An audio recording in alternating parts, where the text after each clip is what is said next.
त्रेता युग के सूर्य एवं चंद्र राजवंशों का वर्णन। सूत जी बोले, महामुनि, वैशाख मास के शुक्ल पक्ष की तृतीया तिथि में बृहस्पतिवार के दिन महाराज सुदर्शन अपने परिकरों के साथ हिमालय पर्वत से पुनः अयोध्या लौट आए। माया देवी के प्रभाव से अयोध्यापुरी पुनः विविध अन्न धन से परिपूर्ण एवं समृद्धि संपन्न हो गई। महाराज सुदर्शन ने 10,000 वर्षों तक राज्य कर नित्य लोक को प्राप्त किया। उनके पुत्र दिलीप द्वितीय हुए। उन्होंने नंदिनी गौ के वरदान से श्रेष्ठ रघु नामक एक पुत्र उत्पन्न हुआ।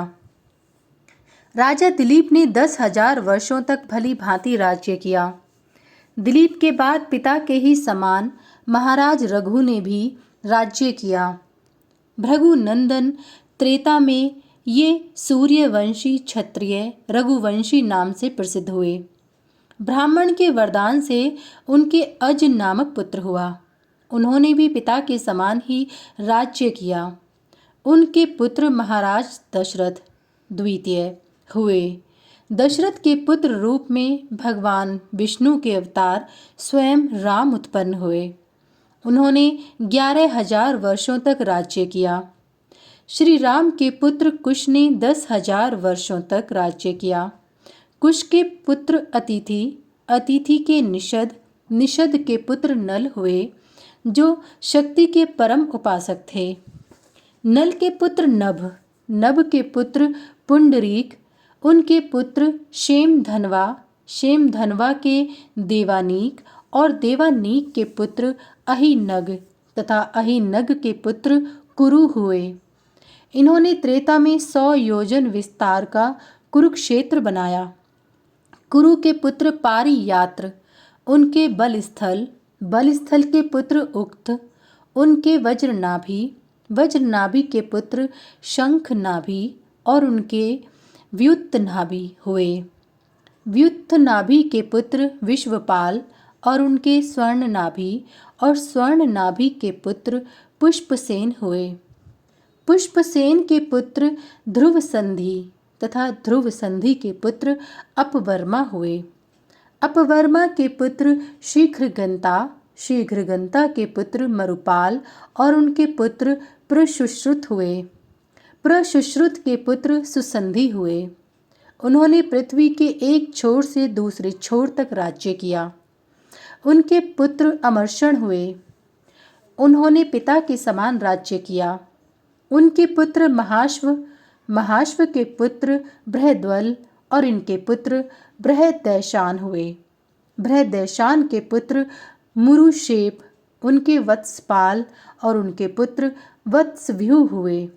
वत्सव्यूह के पुत्र राजा प्रतिव्योम हुए। उनके पुत्र देवकर और उनके पुत्र सहदेव हुए।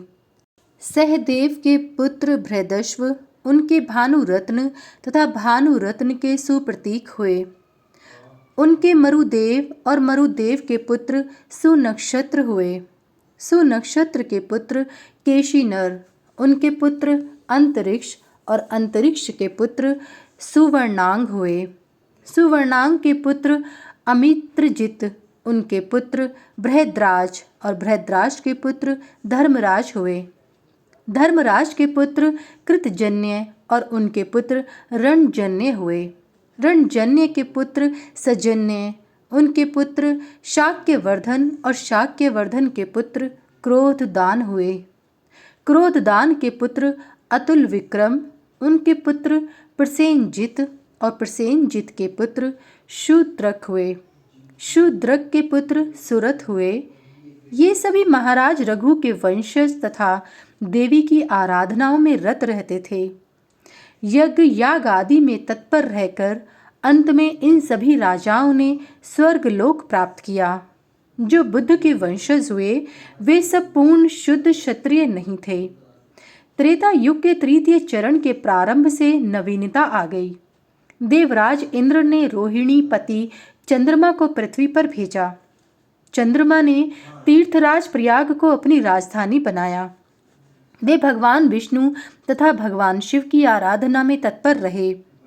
भगवती महामाया की प्रसन्नता के लिए उन्होंने 100 यज्ञ किए और 18,000 वर्षों तक राज्य कर वे पुनः स्वर्गलोक चले गए। चंद्रमा के पुत्र बुद्ध हुए। बुद्ध का विवाह इला के साथ विधि पूर्वक हुआ, जिससे पुरूरवा की उत्पत्ति हुई। राजा पुरूरवा ने 14,000 वर्षों तक पृथ्वी पर शासन किया। उनको भगवान विष्णु की आराधना में तत्पर रहने वाला आयु नाम का एक धर्मात्मा पुत्र उत्पन्न हुआ। महाराज आयु 36,000 वर्षों तक राज्य गंधर्व लोक को प्राप्त करके पुनः स्वर्ग में देवता के समान आनंद भोग रहे हैं। आयु के पुत्र हुए नहुष, जिन्होंने अपने पिता के समान ही धर्म पूर्वक पृथ्वी पर राज्य किया। तदंतर उन्होंने इंद्रत्व को प्राप्त कर तीनों लोकों को अपने अधीन कर लिया। फिर बाद में महर्षि दुर्वासा के शाप से राजा नहुष अजगर हो गए। इनके पुत्र ययाति हुए। ययाति के 5 पुत्र हुए, जिनमें से 3 पुत्र मलेच्छ देशों के शासक हो गए। शेष 2 पुत्रों ने आर्यत्व को प्राप्त किया। उनमें यदु ज्येष्ठ थे और पुरु कनिष्ठ। उन्होंने तपोबल तथा भगवान विष्णु के प्रसाद से 1,00,000 वर्षों तक राज्य किया। अनंतर वे वैकुंठ चले गए। यदु के पुत्र कौष्टु ने 60,000 वर्षों तक राज्य किया। क्रोष्टु के पुत्र वृजी नग्न हुए। उन्होंने 20,000 वर्षों तक पृथ्वी पर शासन किया। उनको स्वाहा अर्चन नाम का एक पुत्र हुआ। उनके पुत्र चित्ररथ हुए और उनके अरविंद हुए। अरविंद को विष्णु भक्ति परायण श्रवस नाम का पुत्र उत्पन्न हुआ। उनके तामस हुए। तामस के उशन नाम का पुत्र हुआ। उनके पुत्र शीतांशुक हुए तथा शीतांशुक के पुत्र कमलांशु हुए। उनके पुत्र पारावत हुए। उन्हें ज्यामग नामक पुत्र प्राप्त हुआ। ज्यामग के पुत्र विदर्भ हुए। उनको कृत नाम का पुत्र उत्पन्न हुआ। उनके पुत्र कुंती भोज हुए। कुंती भोज ने पाताल में निवास करने वाली पुरु दैत्य की पुत्री से विवाह किया, जिससे वृषपर्णव नाम का पुत्र हुआ। उनके पुत्र माया विद्य हुए, जो देवी के भक्त थे। उन्होंने प्रयाग के प्रतिष्ठानपुर झुंसी में 10,000 वर्षों तक राज्य किया। फिर वे स्वर्ग सिधार गए। मायाविद के पुत्र जन्मेजय प्रथम हुए और उनका पुत्र प्रचिनवान हुआ। प्रचिनवान के पुत्र प्रवीर हुए। उनके पुत्र नभस्य हुए। नभस्य के पुत्र भवद और उनके सुघुम्न हुए। सुघुम्न के पुत्र बाहुगर, उनके पुत्र संयाति और संयाति के पुत्र धनयाति हुए। धनयाति के पुत्र ऐन्द्राश्व, उनके पुत्र रंतीनर और रंतीनर के पुत्र सुतपा हुए। सुतपा के पुत्र संवरण हुए, जिन्होंने हिमालय पर्वत पर तपस्या करने की इच्छा की और 100 वर्षों तक तपस्या करने पर भगवान सूर्य ने अपनी तप्ती नाम की कन्या से इनका विवाह कर दिया। संतुष्ट होकर राजा संवरण सूर्य लोक चले गए। तदंतर काल के प्रभाव से त्रेता युग का अंत समय उपस्थित हो गया, जिससे चारों समुद्र उमड़ आए और प्रलय का दृश्य उपस्थित हो गया। 2 वर्षों तक पृथ्वी पर्वतों सहित समुद्र में विलीन रही। झंझावातों के प्रभाव से समुद्र सूख गया।